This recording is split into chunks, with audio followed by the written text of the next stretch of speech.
اللهم جملنا بالعافية والسلامة واقنا بتقوى الاستقامة وعيدنا اللهم اغفر لنا ولا سبنا وسلم والحمد لله رب العالمين.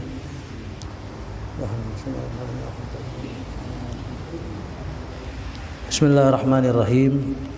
Assalamualaikum warahmatullahi taala wabarakatuh.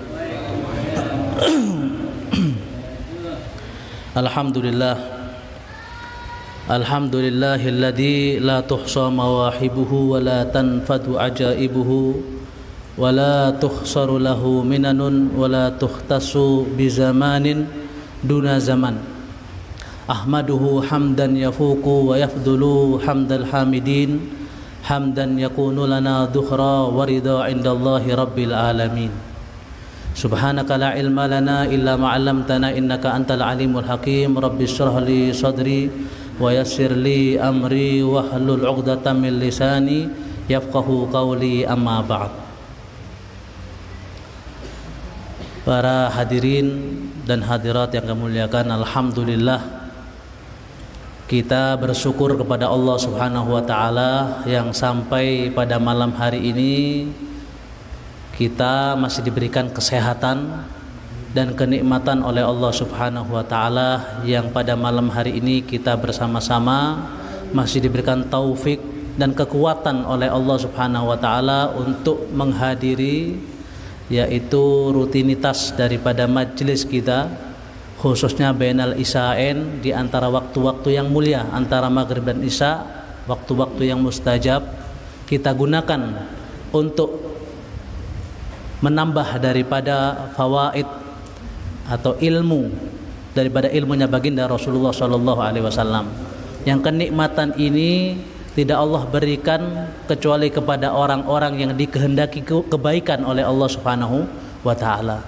Mayuridillahu bihi khairan yufaqihu fiddin. Orang-orang yang dikehendaki oleh Allah, yang diinginkan oleh Allah untuk menjadi orang yang baik, maka ia difahamkan, dimudahkan jalannya, diberikan kekuatan dalam hatinya untuk menghadiri majelis-majelis ilmunya Nabi sallallahu alaihi wasallam. Lebih-lebih lagi dalam salah satu hadis disebutkan yang sering kita sampaikan, di antara keutamaan menghadiri satu majelis ini sama halnya lebih utama daripada sholat sunnah 1000 rakaat. Dan juga bukan hanya itu, yaitu menjenguk orang yang sakit 1000 orang sakit, dan juga bertakziah, mendatangi keluarga yang ditinggal meninggal, bertakziah ke 1000 jenazah. Ini lebih utama daripada itu semua. Hadir majelis ilmu lebih utama daripada menghadiri atau mendatangi keutamaan-keutamaan tersebut. Oleh karena itu, alhamdulillah kita sekarang di awal-awal daripada bulan Muharram, awal-awal daripada tahun baru Islam, yang mana Muharram ini atau tahun baru Hijriyah ini dinisbatkan kepada bagaimana hijrahnya baginda Rasulullah SAW dari kota Mekah menuju kota Madinah. Mungkin tidak ada kurangnya atau tidak salahnya kalau kita sampaikan bagaimana biar kita tahu bagaimana keutamaan asal muasal bulan hijrahnya Nabi SAW. Pada waktu di kota Mekah Al-Mukarramah, para sahabat bersama Nabi hampir setiap hari mendapatkan gangguan daripada orang-orang musyrikin Mekah, sampai-sampai mereka diembargo, tidak boleh keluarga mendatangi mereka, tidak boleh ada makanan mereka, diputus daripada keluarga-keluarga mereka, meskipun yang sebagian mereka belum masuk Islam, yang Islam diputus dari hubungan mereka, diembargo. Di Wadi, kalau sekarang dekat daripada tempat lahirnya Nabi, di sana ada tempat, yaitu tempat Bani Muthalib dan Bani Hashim. Di daerah sanalah mereka dikumpulkan satu tempat, diembargo, tidak boleh ada hubungan. Sampai-sampai tidak sampai di sana kaum muslimin berjalannya waktu disiksa, diintimidasi, sehingga orang-orang dari kota Yasrib yang sekarang menjadi kota Madinah, yang mereka sudah masuk Islam dari sahabat yang diutus oleh Nabi, mereka datang ke kota Mekah untuk baiat kepada Nabi SAW. Sampailah di daerah Mina, yang sampai sekarang masih ada namanya Masjid Aqobah, peninggalan masjid tempat para sahabat yang baiat kepada Rasulullah SAW. Sehingga mereka baiat dengan Nabi. Lalu pulang ke Madinah lagi. Tidak lama kemudian datang lagi kabilah lebih banyak lagi yang masuk Islam dari Madinah, datang ke Mekah lagi untuk baiat di tempat itu juga. Di daerah Mina namanya Masjid Aqabah, baiat. Bagaimana baiatnya mereka kepada Nabi? Kalau yang laki mereka bersalaman dengan Nabi. Tapi kalau yang perempuan hanya megang tongkatnya Nabi SAW. Nabi sangat-sangat perhatian jangan sampai kulit beliau menyentuh daripada orang-orang khususnya yang bukan mahram atau orang lain. Tapi yang jelas ini mengajarkan Nabi dalam hadisnya bagaimana beliau bersabda, tangan ditusuk dengan api besi yang panas itu lebih baik daripada tangan tersebut bersentuhan dengan yang bukan muhrimnya. Bagaimana menjaga Islam agar kita orang laki-laki menjaga diri kita agar tidak tersentuh dengan perempuan yang bukan mahram. Hanya mahram saja di antara kita, yaitu 18 daripada mahram yang boleh kita sentuh. Yang lainnya tidak boleh. Itu Nabi seperti itu.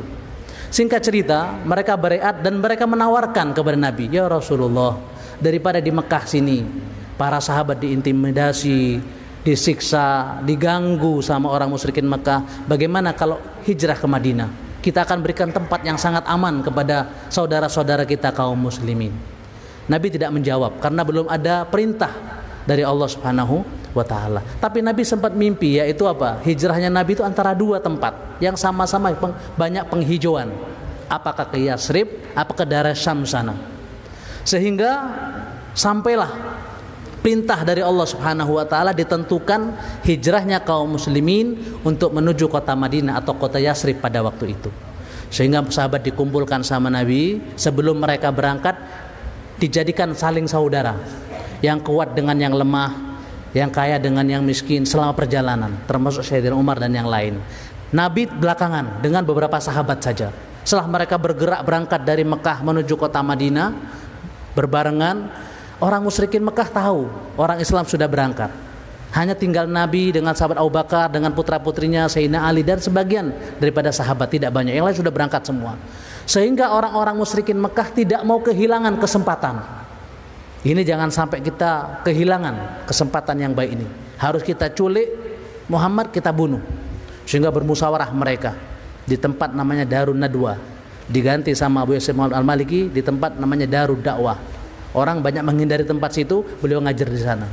Namanya Darud Nadwa diganti dengan Darud Dakwah.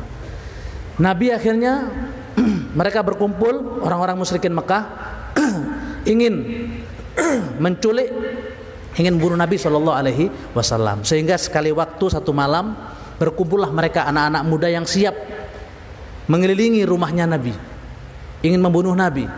Di dalam rumah Nabi bersama Sayyidina Ali bin Abi Thalib. Rasulullah mengatakan, "Ya Ali, kamu tidur tempat pembaringanku." Apa kata Sayyidina Ali? Dengan cepatnya beliau menjawab, "Ya Rasulullah, seandainya terbunuh Ali bin Abi Thalib, akan lahir lagi ribuan Ali bin Abi Thalib. Aku akan tidur. Tapi kalau engkau yang terbunuh, maka tamatlah riwayat Islam ini." Sehingga apa? Nabi mengambil pasir, bacakan satu ayat, dilemparkan, dan semua orang musyrikin Mekah yang mengelilingi rumah Nabi semua ketiduran. Sehingga Nabi keluar langsung menuju ke rumah sahabat Abu Bakar Siddiq. Beliau sudah menunggu sahabat Abu Bakar, disiapkan perbekalannya, berangkat. Tidak langsung menuju ke arah utara sana, karena Madinah itu kalau dari Mekah utaranya Madinah. Makanya kalau orang Madinah sholat tuh menghadap ke selatan. Kok di sini menghadap ke barat. Kalau dari Jeddah menghadap ke timur. Ka'bah tengah-tengah. Sehingga Nabi tidak langsung ke utara. Untuk mengelabui orang-orang musyrikin Mekah, Nabi mengarah arah selatan dulu. Makanya di sana ada namanya Misfalah, ada Ma'lah. Ma'lah itu dataran yang tinggi, Misfalah dataran yang rendah. Di sampingnya ada Syari' Hijrah, jalan hijrahnya Nabi SAW. Berangkatlah Nabi mengelilingi sampai naiklah ke Gua Sur. Gua Sur ini kalau sekarang dengan jalan yang sudah sama orang dibuat jalan setapak, itu naiknya saja 2 jam, 2 jam setengah. Bisa kita bayangkan tingginya. Gunung batu-batu yang terjal, nggak ada pasirnya, nggak ada pohonnya, gersang. Nabi naik ke sana. Dan guanya tidak seperti yang kita bayangkan. Bukan gua sebetulnya, hanya bongkahan-bongkahan batu yang bisa dimasuki 1-2 orang saja. Tidak besar. Beda dengan gua Hiro. Kalau gua Hiro agak lebar sedikit. Yang jelas sampailah Rasulullah dengan Sayyidina Abu Bakar ke atas gunung Sur tersebut. Lalu sahabat Abu Bakar minta izin untuk masuk dahulu, dibersihkan Semua dibersihkan. Khawatir ada binatang yang membahayakan Nabi Shallallahu Alaihi Wasallam. Setelah semua bersih, lubang-lubang, celah-celah di antara batu-batu itu beliau tutupi dengan robekan baju-baju yang atas Abu Bakar, ditutupi semua. Hanya tinggal satu lubang tidak bisa ditutupi. Sehingga Nabi dipersilakan masuk, Nabi masuk bersama Abu Bakar. Sehingga orang musyrikin Mekah yang di rumahnya Nabi waktu mereka bangun, sudah mulai sedikit agak panas, mereka bangun, didobrak rumahnya Nabi, tidak mendapatkan Nabi. Yang dapat adalah ada Sayyidina Ali bin Abi Thalib. Sehingga mereka keluar lagi, diikuti jejak telapak kaki dari rumahnya Nabi sampai menuju ke Jabal Sur sana, Gua Sur. Sampai di atas, oleh Allah Subhanahu wa taala diberikan penjagaan, yaitu sarang laba-laba yang masih utuh di mulut daripada Gua Sur, dan burung merpati yang masih berhinggap, beberapa burung. Makanya sampai sekarang orang yang mungkin pernah haji atau umroh, kok di Mekah Madinah tuh banyak burung-burung dara, burung-burung merpati. Kenapa? Karena sama Allah Pak, diharamkan orang mengganggu burung merpati atau menyembelih di tanah haram.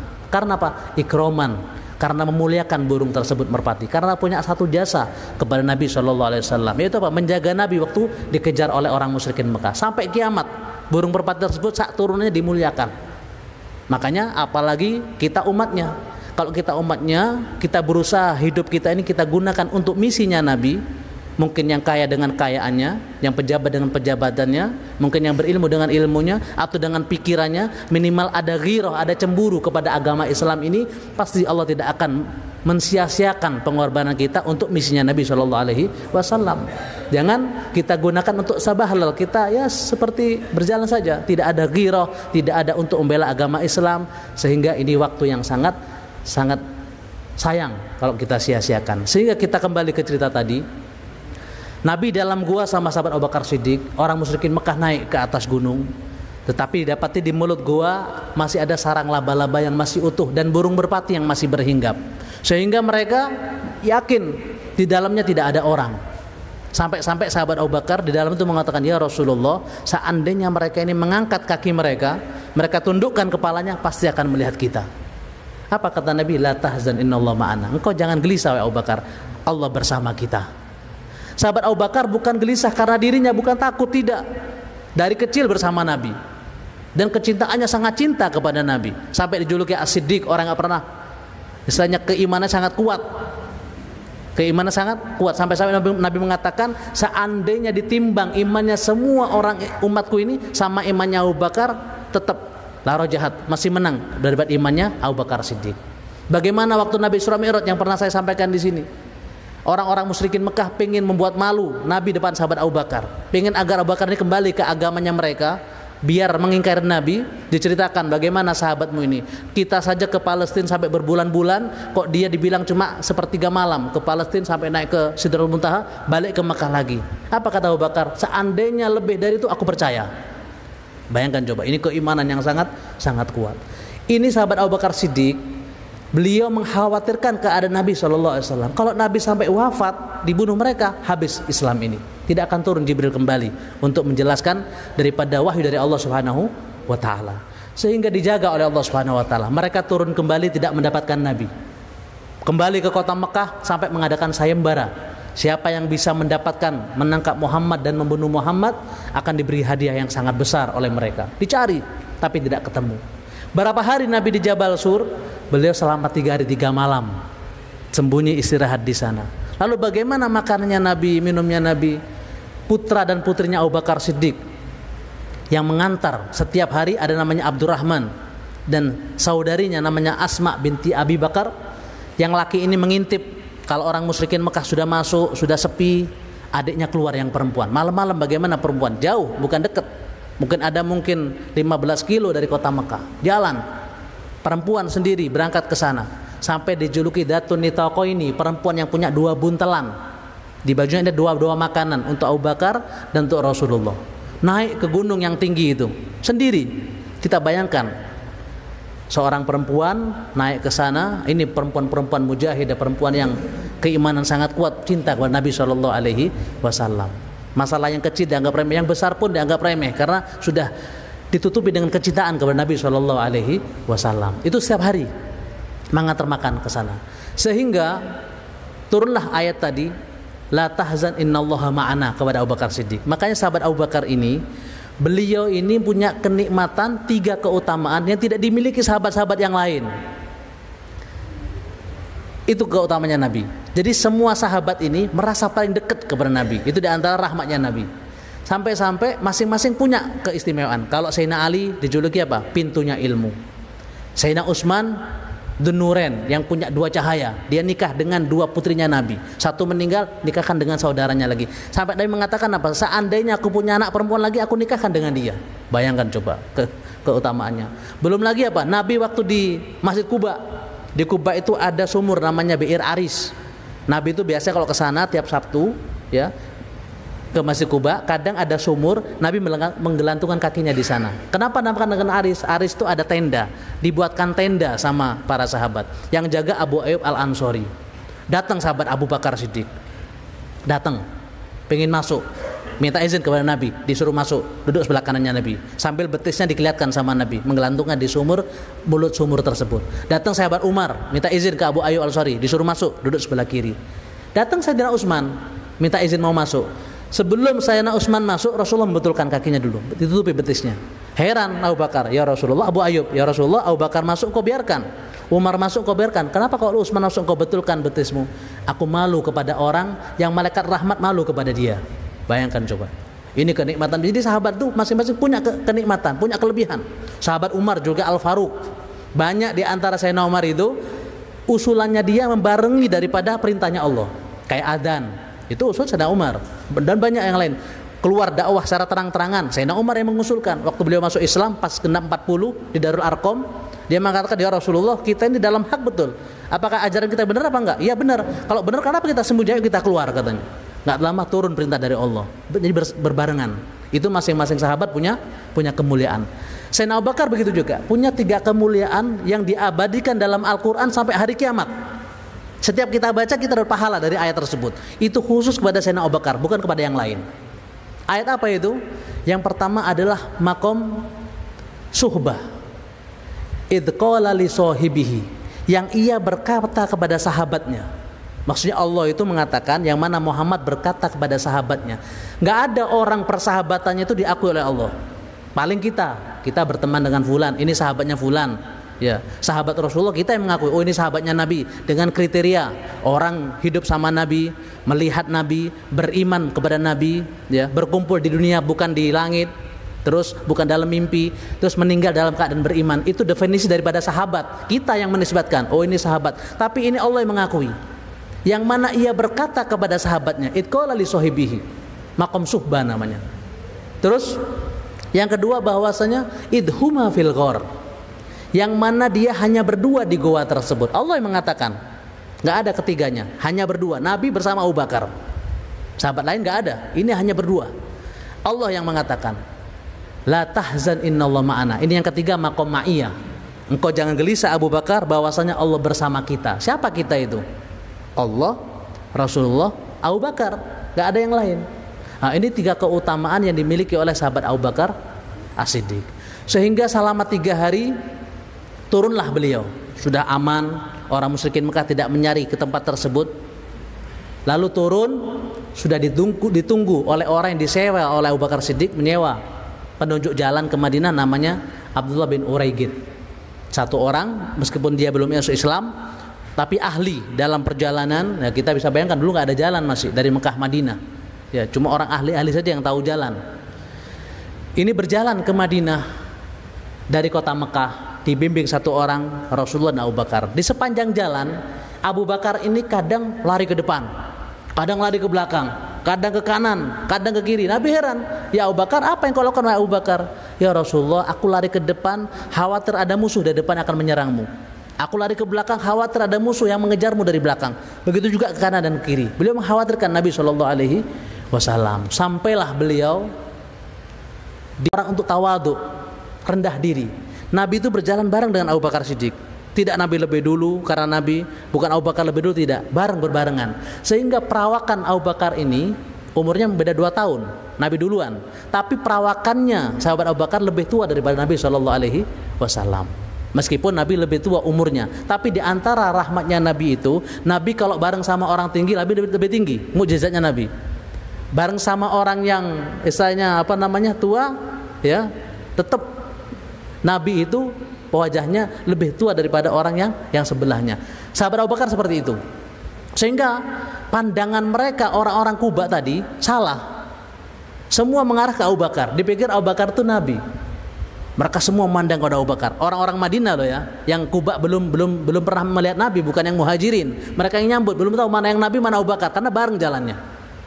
Sehingga apa? Dengan cepatnya sahabat Abu Bakar mengambil sorbannya, dikenakan kepada Nabi SAW. Baru mereka tahu, oh ini Nabi SAW. Ini Nabi bukan mengajarkan seseorang untuk tawadhu, untuk rendah diri. Lalu Nabi menginap di sana, sampainya hari Senin, berangkat hari Senin dari Mekah, sampainya di Kuba hari Senin. Lalu Nabi di sana selama 3 hari, Selasa, Rabu, Kamis, diperintahkan oleh Allah untuk membangun masjid pertama kali dalam sejarah Islam, yaitu Masjid Kuba. Akhirnya Jumat pagi Nabi berangkat untuk menuju kota Yasrib atau kota Madinah. Yang mana orang-orang di Madinah ini, orang-orang Muhajirin dari Mekah, orang-orang Ansor yang penasaran ini melihat Nabi, mereka setiap hari memerintahkan anak-anak muda untuk mengintip, melihat Nabi. Melihat, yaitu apa? Melihat naik ke pelepah kurma. Apakah Nabi telah tiba, apakah belum? Mereka ingin menyambut. Setiap hari tugas mereka. Sehingga waktu Nabi berangkat pagi, dari banyaknya sahabat yang mengiringi Nabi, waktu sholat Jumat Nabi berhenti di tempat yang namanya Masjid Jumat. Sampai sekarang tempat Jumatnya Nabi pertama kali. Tidak lama dari Masjid Jumat, di sana ada lembah Saniyatul Wada. Lembah namanya Saniyatul Wada, gunung kecil. Sehingga waktu Nabi melewati gunung tersebut, orang-orang di Madinah itu, anak-anak muda tadi yang naik ke pelepah kurma, melihat ada kafilah dari Kuba datang, mereka meyakini Nabi. Sampai-sampai orang Yahudi pun mengatakan, ya ahla Yasrib. Mereka berteriak, wahai penduduk Yasrib, keluarlah kalian semua, fa inna sahibakum qad aqbal, bahwasanya sahabatmu yang kalian tunggu-tunggu telah tiba.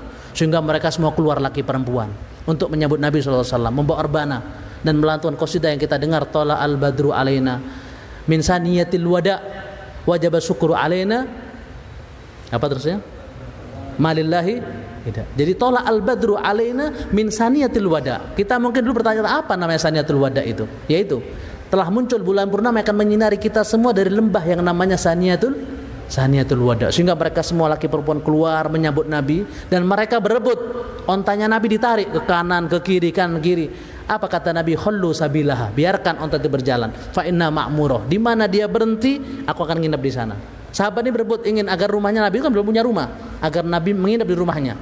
Mereka ingin menjamu Nabi. Mereka sudah rindu dengan Nabi SAW. Sehingga onta tersebut berhentilah di tempat rumahnya Abu Ayyub Al-Ansori, yang turut rumah tersebut wakaf daripada dulu ada satu raja ya dari Yaman sana yang pernah saya ceritakan di sini. Sehingga Nabi menginap di sana sampailah dibangun Masjid Nabawi yang sampai sekarang ini rumahnya Nabi sebelah daripada Masjid Nabawi. Ini mungkin sedikit daripada kisah bagaimana hijrahnya Nabi SAW. Dan juga di bulan ini bahwasanya kita sebentar lagi nanti akan mendapati yaitu hari Asyura, ya 10 Muharram, yang mana di antara Asyura ini diambil daripada satu kata yang di hari itu Allah memuliakan di antara para nabi-nabinya. Di antara yang Allah muliakan bahwasanya di hari itu, di hari Asyura Allah memuliakan Nabi Nuh alaihi salam. Ya. Allah memilih para nabinya di antara Nabi Adam, Nabi Idris, itu Allah muliakan, termasuk perahunya Nabi Nuh yang menyandar selama berpuluh-puluh tahun. Sehingga Ka'bah pun di zaman Nabi Adam alaihissalam, pada waktu zaman terjadi banjirnya Nabi Nuh yang sangat besar, Ka'bah tersebut roboh. Tidak diketahui di mana letak Ka'bah. Sampai zaman Nabi Ibrahim baru diketahui. Ditunjukkan oleh malaikat Jibril, di sini letak daripada dulu Ka'bah yang dibangun oleh Nabi Adam alaihissalam. Kemudian juga Allah menyelamatkan Nabi Allah Ibrahim alaihissalam daripada yang dibakar oleh musuhnya atau raja tersebut, ya, pada waktu zaman Nabi Ibrahim itu diselamatkan pada waktu hari Asyura. Kemudian juga pada waktu hari Asyura tersebut Allah menyingkap, yaitu daripada mata Nabi Ayub. Kemudian Allah mengeluarkan Nabi Allah Yunus alaihissalam daripada perut, ya, ikan selama 40 hari, sebutkan ikan hiu. Kemudian Allah menemukan Nabi Yakub mempertemukan dengan Nabi Yusuf alaihissalam selama 40 tahun yang pisah. Itu semuanya, dan Nabi menikah dengan Sayyidah Khadijah pada waktu hari Asyura. Yang jelas hari ini adalah hari yang dipilih oleh Allah Subhanahu wa taala untuk menjadi hari yang sangat mulia. Lalu apa yang keutamaan di antara hari Asyura ini yang hendaknya kita bersama kita kerjakan, yaitu di antaranya adalah kita memperbanyak daripada sholat, dan juga di sana ada puasa. Nanti kita jelaskan apa-apa saja yang di antara diafdolkan, ya, disunahkan daripada hari Asyura. Di antaranya wa minal matlub fi yaumih, yaitu di antara yang sangat-sangat hendak dikerjakan pada waktu hari Asyura ihya ulailatih, yaitu kita hendaknya banyak ibadah pada waktu malam-malam hari Asyura, baik ibadah dengan baca Quran atau sholat dan ibadah yang lain termasuk puasa pada waktu harinya. Kemudian, ya, di antara juga dinadomkan, di antaranya sholat, puasa, juga sunnah silaturahmi pada waktu hari Asyura. Karena silaturahmi ini keutamanya sangat besar sekali, sampai-sampai disebutkan ada 3 hal yang itu bergelantungan di arasnya Allah Subhanahu wa ta'ala. Di antara salah satu adalah rahim, kerabat kita. Sampai kerabat tersebut mengatakan kepada Allah Subhanahu wa ta'ala, ya, kerabat tersebut bergantungan, sampai kalau orang tersebut tidak menyambung silaturahmi, orang tersebut akan tetap sampai hari kiamat. Kerabat kita tersebut tetap bergelantungan meminta daripada Allah Subhanahu wa ta'ala agar orang tersebut tidak diberikan jalan keluar, disempitkan hidupnya oleh Allah Subhanahu wa ta'ala. Oleh karena itu, kalau orang menyambung silaturahmi dapat daripada doanya yang kerabat tersebut yang bergelantungan di arasnya Allah Subhanahu wa ta'ala, sehingga hidupnya dimudahkan oleh Allah Subhanahu wa ta'ala. Silaturahim. Kemudian sedekah, meskipun sedikit, sedekah termasuk tolak bala daripada 10 Muharram, dan juga sunnah mandi pada waktu hari Muharram. Kemudian iktihal, pakai celak, kita juga disunahkan. Ziaratu alim, berziarah kepada orang yang alim, itu adalah sunnah-sunnah pada waktu tanggal 10. Kemudian iyadatu marid, kita tengok orang sakit, tetangga kita atau orang lain, itu antara sunnah-sunnah pada waktu tanggal Muharram, 10 Muharram. Kemudian juga memegang kepala anak yatim. Bukan hanya megang, tapi di sini ada rahmah, ada belas kasih. Yang mana kata Nabi, aku dengan orang kafirul yatim kahataini, aku dengan orang yang merawat, mengasuh, mendidik atau sayang kepada anak yatim kahataini, dekat sekali. Tidak ada jarak antara orang tersebut dengan Nabi SAW. Kita bantu sebisanya, kita sayang, rahmat, bukan hanya megang kepala saya tapi kita nggak ada belas kasih, hanya megang tok, tidak. Di sini ada makna selain kita megang, karena sifat atau identik orang yang megang kepala anak itu dia ada rahmat, ada belas kasih antara orang tua kepada anak-anak yatim. Kemudian juga atau si'ah al-iyal, kalau kita punya rezeki, kita lebihkan kepada keluarga kita daripada hari-hari yang lain untuk nafkah mereka. Anak istri kita misalkan biasanya 20.000 misalkan, kita lebihkan. Yang penting tausiah, yang biasa 100, 200, yang biasa 50, 100. Jadi untuk anak istri di hari itu sunnah kita untuk menyenangkan mereka setahun sekali. Ya, kalau bisa setiap hari, jangan setahun sekali. Kemudian taklimul adfar, memotong kuku. Nanti kita teruskan.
antara fi yaumi asyura asrun tattasil bihatnani la walaha fadlun nugil sum salli sil zur aliman ud waqtahil ra'sal yatimim sah tasaddaq waqtasil wasi'al iyali kullim dhafara wa suratal ikhlasi kulil fattasil.